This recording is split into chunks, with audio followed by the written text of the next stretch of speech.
한 번 더 찬양하시겠습니다. 찬송가 338장 내 주를 가까이 하게 하면 찬양하시겠습니다.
묵상기도 하면서 예배 시작하겠습니다.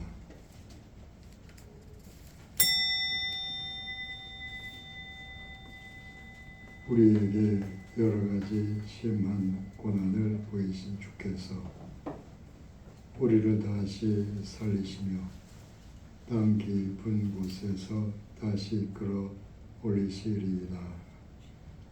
주를 찬송함과 주께 영광 돌림이 종일토록 내 입에 가득하리이다. 성부, 성자, 성령 삼위일체 하나님께 신령과 진정으로 예배드립니다. 온 땅에서 하나님의 교회를 찾아와 주일 예배를 드리는 자들에게 성령으로 임하셔서 죄 사함의 은총을 새롭게 하시옵소서. 영혼이 다시 살아서 말씀을 들을 때는 하나님의 선하신 뜻을 따라 깨닫게 하시오며 성령 충만케 역사하셔서 저들의 인격과 삶을 통해서 믿음과 소망의 결실이 나타나게 하시옵소서. 예배 처소들마다 성령으로 충만케 역사하시오며 모든 예배가 하나님께 영광 돌리는 예배가 되게 하시옵소서.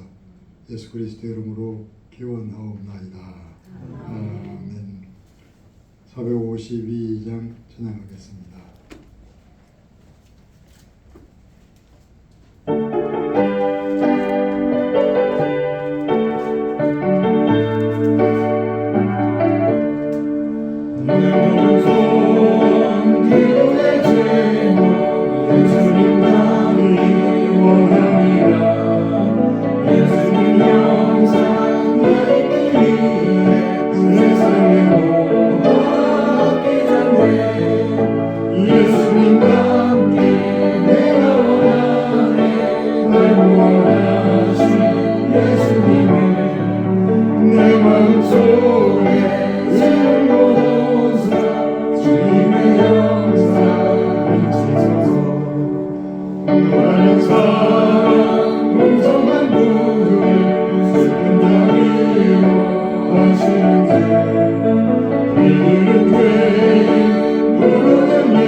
교동문 70번 교독하겠습니다.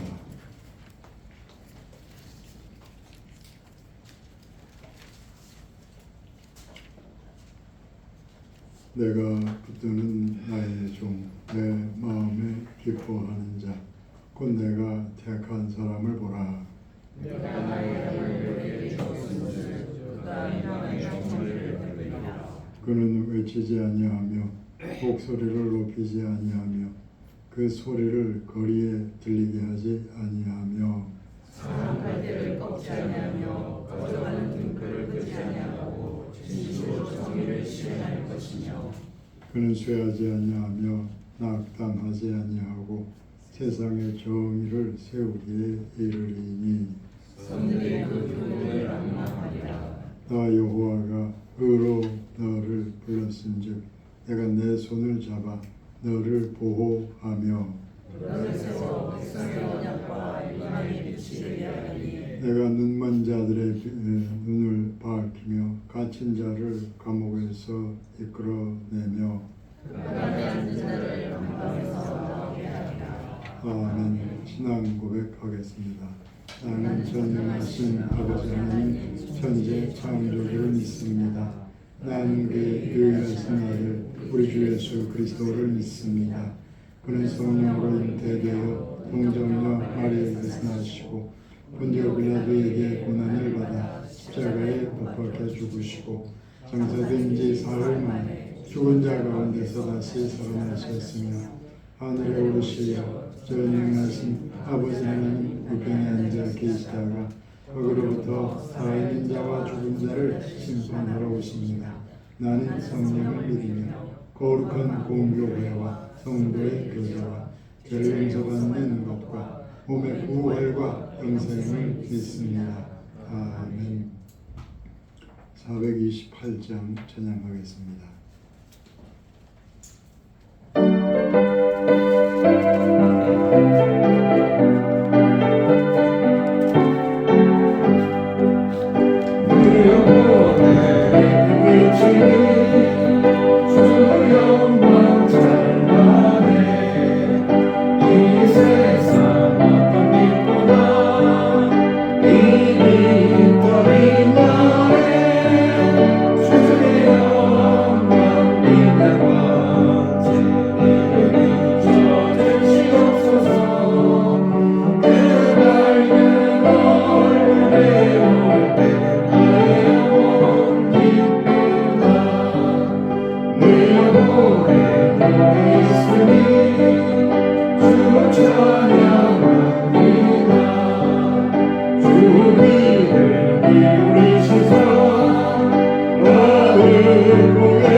기도하겠습니다.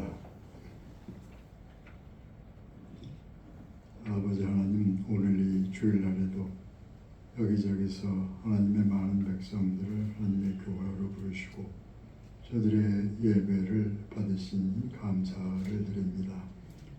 하나님께서 하나님의 백성을 위해서 행하신 기적이 많고 우리를 향하신 소중한 뜻들이 많고 지금도 하나님께서 은혜로운 마음으로 우리를 지켜보시는 줄 믿습니다. 그러나 우리에게 수많은 재앙들이 오고 가고 했으며 지금도 우리가 감당하기 어려운 혼란과 어려움들이 이 땅에 가득합니다. 아버지 하나님이시여, 우리가 무엇을 바라리요? 우리의 소망은 오직 주께 있나이다 하는 고백을 따라서 하나님께 예배를 드리며 이 시대의 어려움 한가운데 하나님의 말씀과 공의의 능력으로 임하시옵기를 간절히 기도하옵나이다. 아버지 하나님이시여, 하나님께서는 많은 절망과 불가능에 그 길 한가운데로 주의 백성을 이끌어 가시면서 하나님은 구원의 하나님이신 것을 그 백성에게 또한 오늘날 우리에게도 가르치시는 줄 믿습니다. 우리의 능력으로 헤쳐나갈 수 없는 이 시대적인 광야를 하나님께서 위로부터 능력으로 임하셔서 우리를 이끌어 인도하시옵소서. 우리가 세상 속에 있는 사람이 가리키는 길이 아니라 저 위에 있는 불기둥과 구름 기둥을 따라서 하나님의 인도를 따라서 능히 이 광야 시대를 열어가기를 원합니다.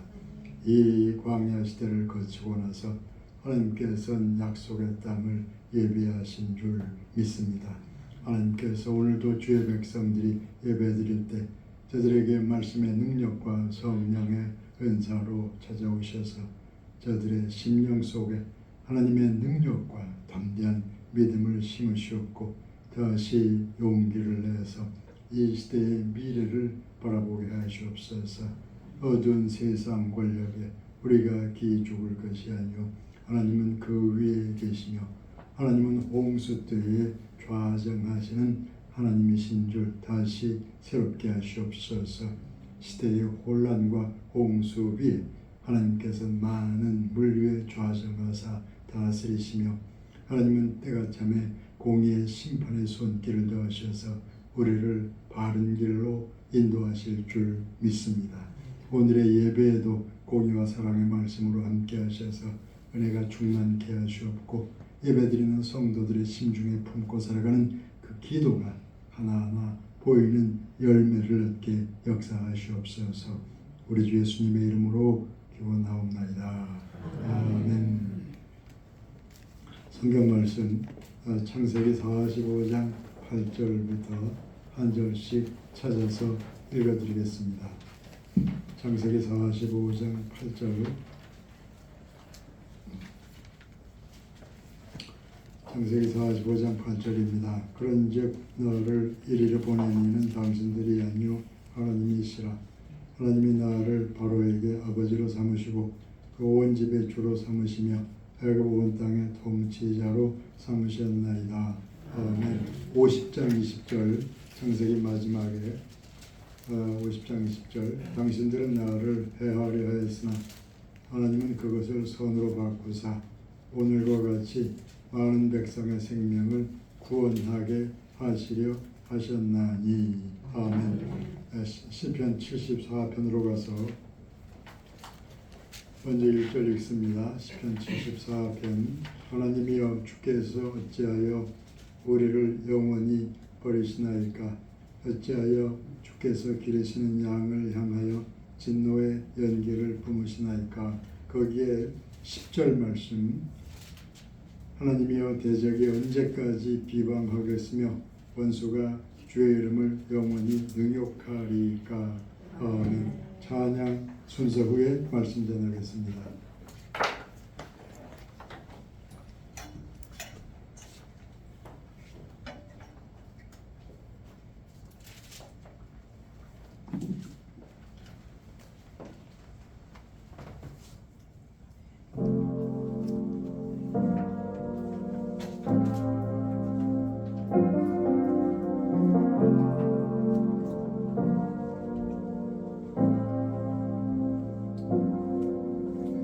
우리는 하나님의 자녀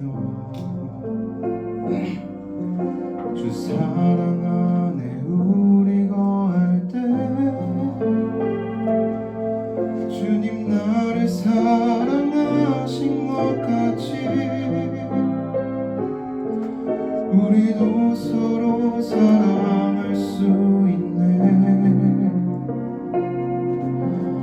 우리는 주의 몸된 교회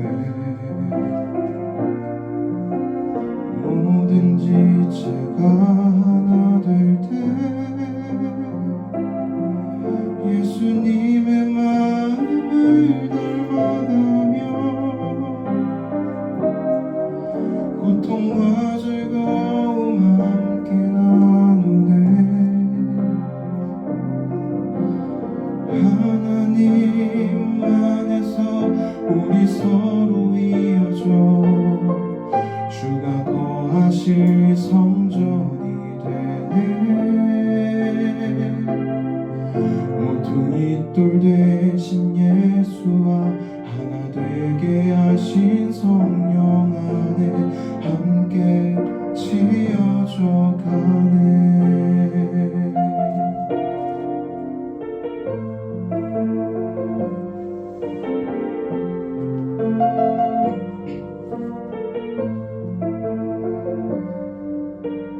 우리는 하나님의 자녀 주 사랑 안에 우리 거할 때 주님 나를 사랑하신 것 같이 우리도 서로 사랑할 수 있네. 우리는 주의 몸된 교회 뭐든지 제가 하나 될 때 예수님의 마음을 닮아가며 고통과 즐거움 함께 나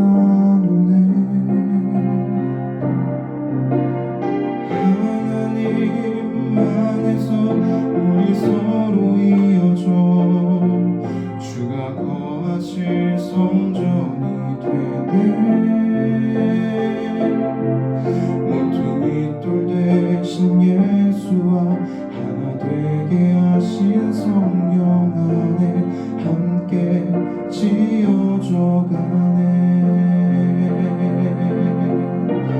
하나님 안에서 우리 서로 이어져 주가 거하실 성전이 되네. 모퉁이 돌 대신 예수와 하나 되게 하신 성령 안에 함께 지어져 가네.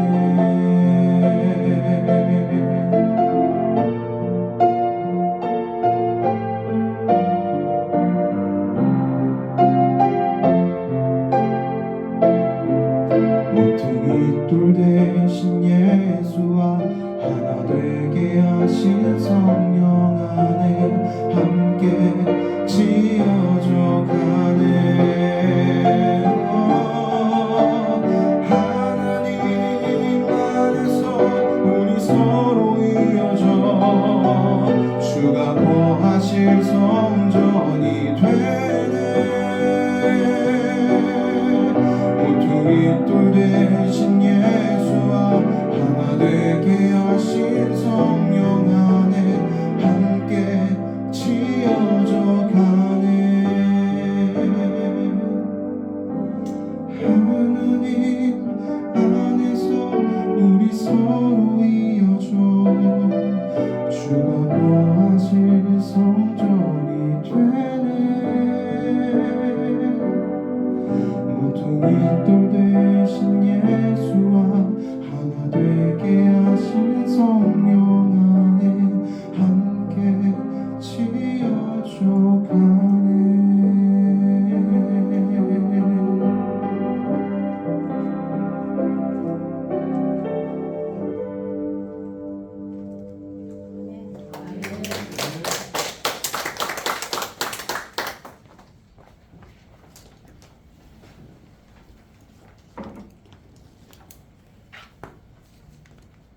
설교 시간에 가끔 유래설에 대해서 말씀드린 적이 있습니다. 불교를 비롯한 많은 종교들이 그것이 마치 근원적인 진리인 것처럼 윤회설을 주장합니다. 아침이 가면 저녁이 오고 다시 아침이 오고 봄, 여름, 가을, 겨울이 돌고 도는 것처럼 인생과 역사도 수레바퀴처럼 돌고 도는 것이라고 해서 윤회설이라고 부르는 겁니다. 겉으로 드러난 겉모습대로 판단해서 생각하면 세상 모든 것이 돌고 도는 것처럼 보일 수도 있을 겁니다. 윤회설은 하나님의 말씀과 상관없이 인간의 경험 판단에 근거한 것이기 때문에 윤회설은 무신론이라고 말씀드릴 수밖에 없습니다. 성경과 기독교와 관계없는 거의 모든 철학과 또 종교의 가르침들이 그런 윤회설의 입장입니다. 윤회설은 무신론에 해당합니다. 성경적인 창조신앙과는 전혀 다른 겁니다. 구약 성경의 창세기 처음에 나오는 말씀은 태초에 하나님이 천지를 창조하시니라 하면서 하나님의 창조와 시작을 전하고 있습니다.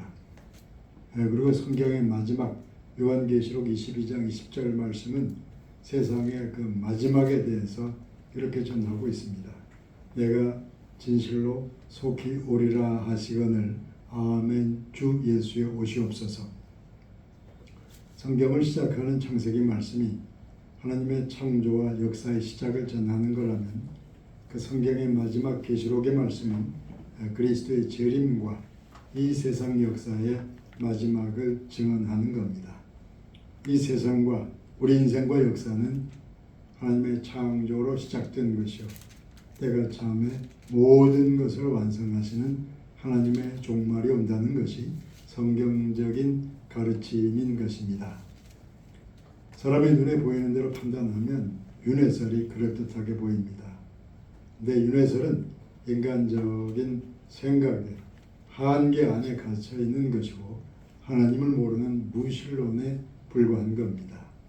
윤회설을 신봉하는 무신론자들은 하나님에 대한 신앙이나 어떤 부담감 없이 살아가게 됩니다.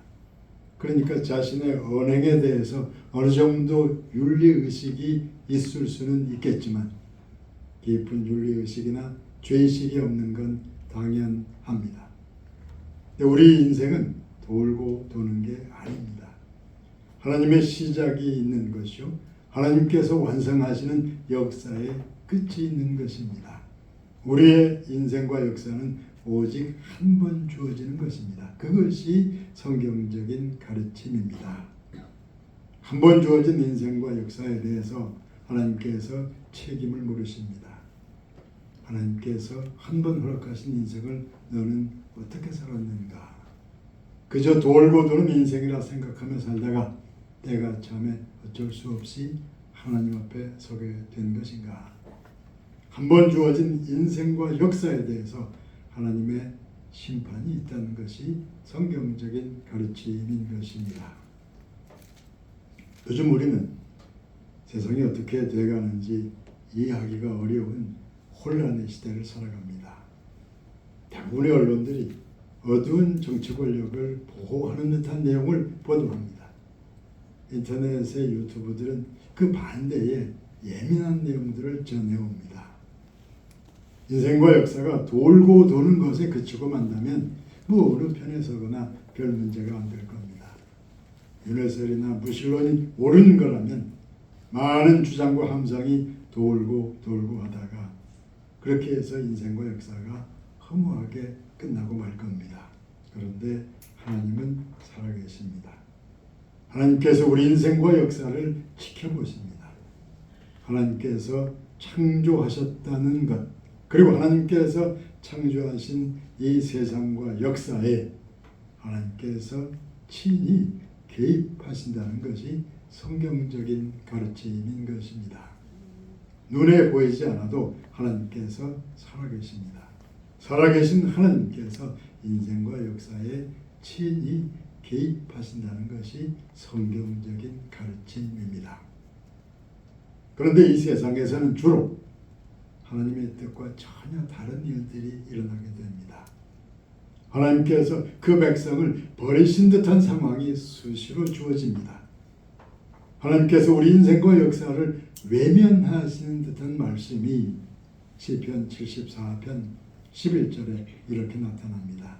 주께서 어찌하여 주의 오른손을 거두시나이까? 하나님께서 친히 일하시는 하나님의 오른손을 거두시고 말았다고 합니다. 얼마 전까진 하나님께서 우리 역사에 친히 찾아오셔서 우리 인생과 이 나라 역사를 이끌어 가시는 것처럼 보였습니다. 그런데 지금은 우리 인생이나 이 나라 역사가 아예 버려진 듯이 느껴진다는 말씀입니다. 시편 74편 1절이 이렇게 전하고 있습니다. 하나님이여, 주께서 어찌하여 우리를 영원히 버리시나이까? 버려진 시간이 상당히 오래되었다는 의미에서 우리를 영원히 버리시나이까? 그렇게 애통하며 기도하는 겁니다. 어느 시대나 거의 언제나 세상은 그렇게 살아왔습니다. 어두운 권력자들이 하나님과 백성을 조롱하거나 탄압하는 역사를 펼쳐온 겁니다. 시편 74편의 10절이 이렇게 전하고 있습니다. 하나님이여, 원수가 주의 이름을 영원히 능욕하리이까? 하나님의 이름이 원수들로부터 능욕을 받도록 언제까지 이대로 놔두실 것입니까? 하나님의 백성이 눌리고 파괴되는 상황에서 애통하며 기도하는 겁니다. 근데 그런 문제는 이미 오래전부터 하나님 자신의 문제가 되어왔습니다. 하나님의 뜻과 반대로 가려는 어두운 인간들의 악한 의도를 무너뜨리기 위해서 하나님께서 하나님의 방식대로 싸워오셨다는 말씀입니다. 그런데 도대체 어떻게 하나님께서 하나님의 방식으로 싸우셨다는 것인가? 하나님께서 세상과 역사를 창조하셨다고 말씀드렸습니다. 자신이 창조하신 세상과 역사에 하나님께서 친히 개입하신다고 말씀드렸습니다. 하나님 반대편으로 가려는 인간들의 어두운 의도와 하나님께서 싸워 오셨다고 말씀드렸습니다. 그런데 하나님께서 도대체 어떻게 싸워 오셨다는 것인가? 현재 이 나라 역사에 하나님께서 친히 개입하신다고 말할 수 있는 것인가? 이제 그 질문에 대답하는 말씀을 드리려고 합니다. 하나님 반대편으로 가려는 많은 인간들은 언제나 합력해서 악행을 저질러 왔습니다. 대표적인 경우가 창세기 마지막에 나오는 요셉의 꿈 이야기입니다. 하나님께서 어린 요셉으로 하여금 꿈을 꾸게 하셨습니다. 요셉으로 하여금 꿈을 꾸게 해서 그 꿈을 이루는 과정을 통하여 가족들 모두를 애굽으로 데려가려고 하셨습니다. 거기서 큰 민족으로 성장해서 돌아오게 되면 약속의 땅에 이스라엘이라는 국가가 서게 될 겁니다. 어린 요셉은 자신도 모르는 사이에 하나님의 그런 꿈을 꾸고 있었던 셈입니다. 그런데 요셉의 가장 가까운 10사람의 형들에게는 꿈이 없습니다. 꿈 없는 형들은 꿈꾸는 요셉을 무척 싫어했습니다. 꿈 없는 형들은 요셉의 꿈이 이루어지지 못하도록 요셉을 아예 죽이려고 합니다. 적절한 기회에 아무도 안 보는 들판에서 요셉을 죽이려고 했습니다. 그러다가 차마 죽이진 못하고 광야를 지나가는 상인들에게 멀리 팔아버리고 말았습니다. 아버지 야곱과 가족들 모두는 이제 요셉은 죽은 것으로 알면서 살아가게 됩니다. 꿈없는 인간들이 합력해서 꿈꾸는 하나님의 사람을 죽이려다가 멀리 치워버렸습니다. 그렇게 해서 어두운 인간들은 그들의 악한 뜻을 다 이루었습니다. 그런데 그들이 뜻을 이루는 동안에 하나님께서도 하나님의 뜻을 이루어 가셨습니다. 고통스럽고 억울한 과정을 통해서 요셉은 애굽으로 끌려가게 됩니다. 요셉이 억울하게 붙들려간 그 길이 결국은 하나님의 꿈을 이루는 길이 되는 겁니다. 요셉이 멀리 팔려가는 과정에서 악한 인간들은 합력해서 그들의 뜻을 이룬 것이요 하나님께서도 하나님의 뜻을 이루신 것이라는 말씀입니다.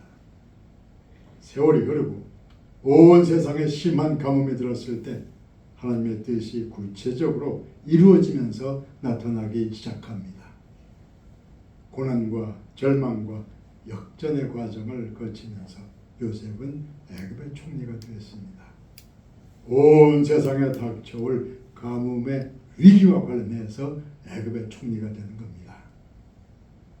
심한 가뭄에 곡식을 구하려고 애굽을 찾아갔을 때 10사람의 형들은 애굽의 총리 요셉 앞에 서게 됩니다. 오래전에 그들이 죽이려다가 멀리 팔아버린 요셉이 지금은 살아서 저 높은 곳에 앉아 있습니다. 너무나 놀랍고 당황스러워하는 형들에게 창세기 45장 8절을 통해서 요셉이 이렇게 말합니다. 나를 이곳으로 보낸 자는 당신들이 아니요 하나님이십니다. 그리고 창세기 50장 20절을 통해서 이렇게 말합니다. 당신들은 나를 해치려 했지만 하나님께서는 당신들의 악행을 선하게 바꾸어서 사용하셨습니다. 그들의 악한 의도를 거꾸로 활용하사 하나님의 뜻을 이루셨다는 의미에서 그렇게 말합니다. 당신들은 악한 의도로 나를 해치려고 했던 게 분명합니다. 근데 하나님께서는 그 악한 의도를 거꾸로 들어쓰셔서 하나님의 뜻을 이루셨습니다. 요셉이 억울하게 고통스럽게 애굽으로 끌려오게 된 것은 그 형들 때문인 게 분명합니다.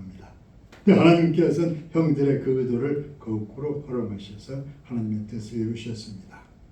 당장에는 죽음 같은 고통스러운 과정이었지만 하나님께서는 모든 과정을 거꾸로 활용하셔서 하나님의 뜻을 이루신 것이라고 요셉은 하나님의 사람답게 신앙 고백을 하고 있는 겁니다. 꿈 없는 어두운 현실주의자들이 하나님의 꿈을 어디론가 멀리 내쫓아 버렸습니다.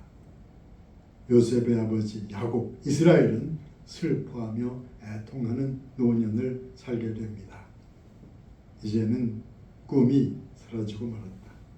더 이상 우리에게 희망은 없다. 아버지의 눈치만 살피는 거짓된 아들들만 남아있을 뿐이다. 그것이 꿈을 잃어버린 이스라엘 가족의 현실이요. 모든 시대의 많은 민족과 나라가 그런 인생, 그런 역사를 살아가게 되는 겁니다. 하나님과 꿈을 팔아버린 어두운 세력이 세상을 장악해서 눈치만 살피면서 살아갑니다. 그러니까 하나님을 등진 희망 없는 역사를 펼쳐갈 수밖에 없는 것입니다. 언제부턴가 이 나라 백성은 그 꿈의 사람 요셉의 고통스러운 길을 걸어왔다고 생각됩니다. 일제강점기를 지나고 사상적인 갈등 또 전쟁의 시기를 지나온 이후에 생각지도 못한 부흥성장의 시기를 맞이했습니다. 이런저런 어두운 문제를 해결하지 못하면서 그럭저럭 넘어왔다는 문제가 있긴 합니다. 근데 근래에 와서 우리는 아주 심각한 위기를 맞이하고 있는 중입니다. 교회 내적인 갈등 분열의 시기가 있었고 그러다가 코로나의 시기를 거쳐와야 했고 또 사회적 갈등과 분열의 시기를 거쳐오다가 이제 우리의 꿈과 희망은 아주 멀리 사라져버린 듯합니다. 나라 자체가 희망을 잃은 듯이 보입니다. 교회 형편도 다를 바 없습니다. 이런 시대적 변화를 바라보면서 저는 나름대로 고심해왔고 열심히 기도해온 편입니다. 그러던 중에 저는 이런 꿈을 꾸기로 했습니다. 그때 요셉에게서 일어난 일이 우리에게서도 일어나게 되는 그런 희망을 품어야겠다고 생각했습니다. 그때 갑자기 사라졌던 요셉이 저 높은 곳으로부터 다시 나타났던 것처럼 우리의 꿈도 희망도 다시 살아서 다시 나타나게 될 것이라는 꿈을 꾸는 겁니다. 그런 일이 우리에게서 일어나기를 기대한다면 우리 자신에게 이런 질문을 해볼 필요가 있습니다. 근데 우리에게도 꿈이 있었던 것이냐? 그 요셉처럼 우리에게도 꿈을 꾸며 살던 때가 있었던 것인가? 많이 부족했지만 우리에게도 꿈이 있었습니다. 우리에게 어떤 꿈이 있었다고 하느냐 하면 그 말씀을 드리려고 합니다. 영어로 선교를 미션이라고 합니다. 미션이란 말의 본래 의미는 멀리 보낸다는 의미입니다. 하나님의 일을 하려는 꿈을 꾸면서 하나님의 사람들을 멀리 보내는 것이 선교입니다. 시대가 변하는 동안에 지리적 이동 개념이 많이 바뀌긴 했습니다. 전 세계적으로 가장 많은 선교사를 파송한 나라가 미국 다음에 한국일 겁니다. 인구나 국력을 비교하면 선교사 파송 숫자에서 한국이 단연코 앞장서게 됩니다. 말도 많고 탈도 많았던 것이 선교 분야인 게 분명합니다. 그렇지만 그럼에도 불구하고 기독교의 선교는 하나님과 미래를 바라보는 꿈의 행위라고 말씀드릴 수 있습니다. 부족한 점이 많았지만 우린 세계 최고의 선교 국가요 꿈꾸는 나라였다는 점을 분명히 기억하시기 바랍니다. 그런데 그런 나라가 힘을 잃고 거꾸러져 가면서 희망 없이 살아온 시간이 꽤 오래됐습니다. 그다음에 이제는 하나님께서 언젠가 사라졌던 꿈의 사람들을 일으키사 돌려보내실 때가 되었다는 그런 말씀을 드리는 것입니다. 살아계신 하나님께서 우리의 역사를 지켜보시는 것은 하나님께서 세상 역사에 친히 개입하시는 것은 바로 그런 방식입니다. 많은 사람들이 꿈없이 몰려다니며 악한 계획을 꾸미는 어두운 인생 역사를 펼쳐갑니다. 어두움의 위세를 감당할 수 없는 요셉의 꿈은 죽음의 위기에 빠졌다가 멀리 팔려가게 됩니다. 그래서 다 끝나버린 듯이 보였습니다. 죽음과 절망 속으로 팔려간 요셉은 거기서 다 끝난 것처럼 보였습니다. 하나님께서는 바로 거기서부터 아주 가까이 오셔서 요셉과 함께 애굽의 여기저기를 다니셨습니다. 어디선가는 가정 총무의 일을 하게 했고 또 위험한 유혹을 견디다가 감옥에 들어가기도 했습니다. 그러다가 때가 참에 온 천하에 큰 가뭄이 들게 하셨습니다. 꿈의 사람 요셉이 아니면 판단할 수도 없고 해결할 수도 없는 시대 상황이 주어졌습니다.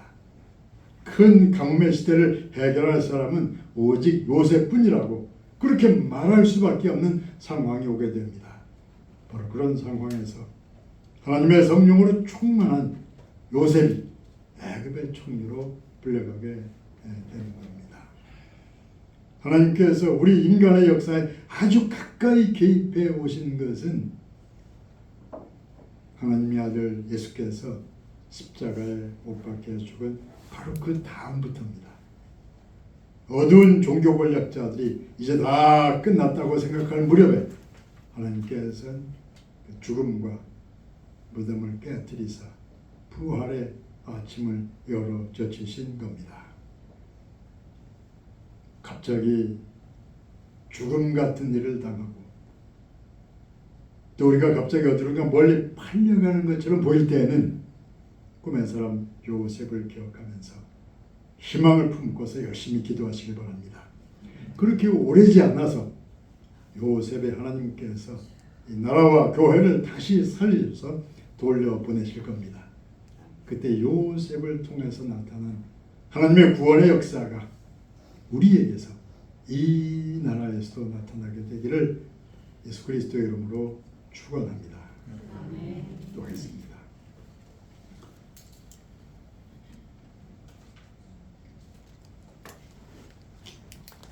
나를 애굽으로 이끌어 오신 것은 당신들이 아니요 하나님이시라고 그렇게 신앙을 고백했습니다. 우리를 고통스럽게 어디론가 알 수 없는 곳으로 이끌어간 것은 그들이 아니라 하나님이시라고 고백하기로 합니다. 하나님의 선하신 뜻을 이루시려는 과정 중에 우리에게 이러한 어두움도 허락된 줄 압니다. 하나님의 선하신 손길로 능히 우리가 이 어려움을 헤쳐나갈 수 있도록 믿음과 희망과 지혜를 주시고 성령으로 충만케 역사하셔서 광야에서 불기둥과 구름기둥으로 인도하신 것처럼 우리를 이끌어서 약속의 땅으로 나아가게 인도하시옵소서. 예수님의 이름으로 기도하옵나이다. 아멘. 490장 진행하겠습니다.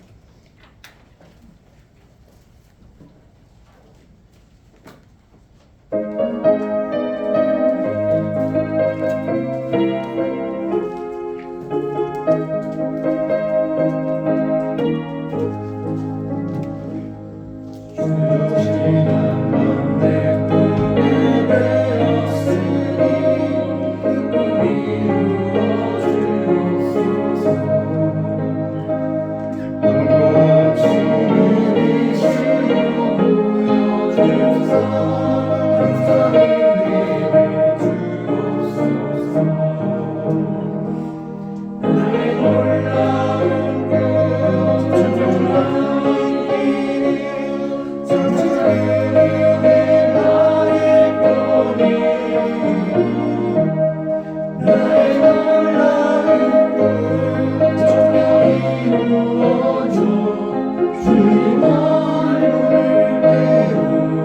얼굴을 배우리라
기쁘시게 받으시오며 소원하신 뜻을 따라 쓰임받게 인도하시옵소서.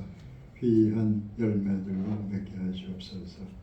어려운 시기에 주의 백성들의 삶에 은혜를 베푸셔서 하나님께는 차원하는 감사로 드리게 하시옵고 이웃과 주변을 잘 살펴서 믿음의 선행을 감당케 하시옵소서. 예수님의 이름으로 기도하옵나이다. 아멘. 교회 소식 말씀드리겠습니다. 오늘 성경 공부 교재는 자기 의와 관련된 자료입니다. 간단한 자료고 여러분들 참고하시기 바랍니다. 카톡으로 광고도 드릴 텐데 여기 주보에는 안 실었는데 다음 주에 지난주에도 광고 드렸죠. 다음 주에 10시 반에 대직회와 공동회 열어서 권사 투표를 하겠습니다. 그래서 얼마 전에 이제 김은수 집사님 그렇게 통과했는데 그다음에 이성미 집사님에 대해서 혹시 덜 익숙한 분이 계실까봐 이성미 집사님 잠깐 섰다가 앉으시죠. 저 사람이 이성미 집사입니다. 그래서 뭐 아마 다 아시겠지만 앉으세요. 제가 33년 전에 저기 왔을 때 이 집에 살던 조그만 아이였어요.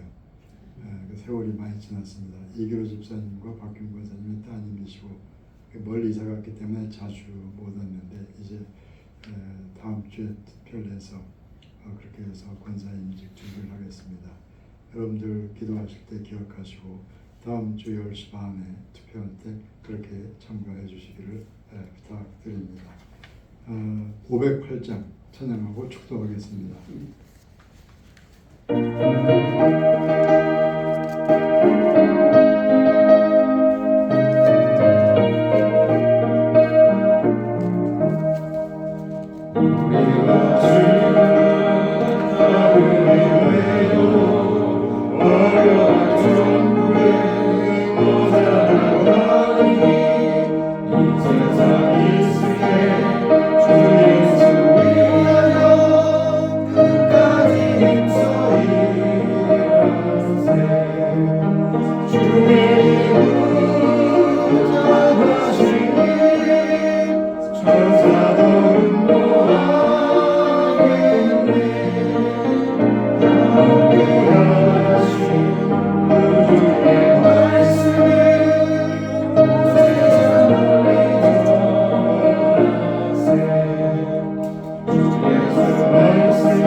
이제는 우리 주 예수 그리스도의 은혜와 아버지 하나님의 사랑과 성령의 교통하심이 꿈의 사람 요셉의 믿음과 소망을 따라서 이 시대의 어려움을 능히 극복하며 승리해가는 하나님의 백성들 모두의 머리 위에 이제부터 영원까지 함께하옵시기를 간절히 축원하옵나이다.